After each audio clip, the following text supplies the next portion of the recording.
ఎప్పుడైనా ఎక్కడైనా మీ చేతిలోనే వార్తా ప్రపంచం. మీ మొబైల్లో, మీ కంప్యూటర్లో, మీ టీవీలో. సాక్షి టీవీ డిజిటల్ ప్రసారాల కోసం లాగిన్ అవ్వండి www.youtube.com/సాక్షి టీవీ. సబ్స్క్రైబ్ సాక్షి టీవీ యూట్యూబ్ ఛానల్. మలయాళ హీరో దుల్కర్ సల్మాన్ లేకపోయుంటే తాను ఏమైపోయేదాన్నో అంటోంది హీరోయిన్ కళ్యాణ్ ప్రియదర్శన్.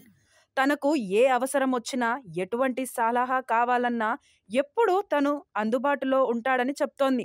జూలై 28న దుల్కర్ సల్మాన్ పుట్టినరోజు.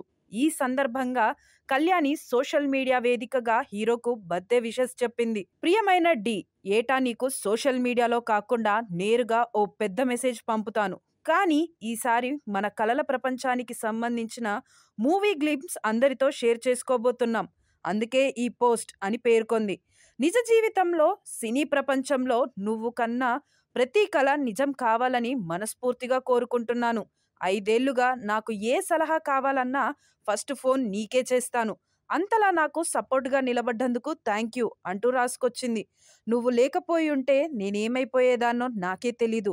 ఒక రకంగా చెప్పాలంటే నేను ఒంటరిదాన్ని కాదు అని ఇన్స్టాగ్రామ్లో స్టోరీలో రాసుకొచ్చింది. దుల్కర్, కళ్యాణి 2020లో వచ్చిన మలయాళ మూవీ వరనే అవశ్యముందలో జంటగా నటించారు. అప్పుడే వీరు క్లోజ్ ఫ్రెండ్స్ అయ్యారు. అప్పట్నుంచి వీరి స్నేహం అలాగే కొనసాగుతూనే ఉంది. ఇవాళ దుల్కర్ సల్మాన్ బర్త్డే సందర్భంగా అతను నిర్మాతగా తీసిన లోకా చాప్టర్ 1 చంద్ర సినిమా టీజర్ రిలీజ్ చేశారు. ఇందులో కళ్యాణి ప్రియదర్శన్ హీరోయిన్గా నటిస్తోంది. ఈ బ్యూటీ తెలుగులో హలో, చిత్రలహరి, రణరంగం వంటి సినిమాలు చేసింది.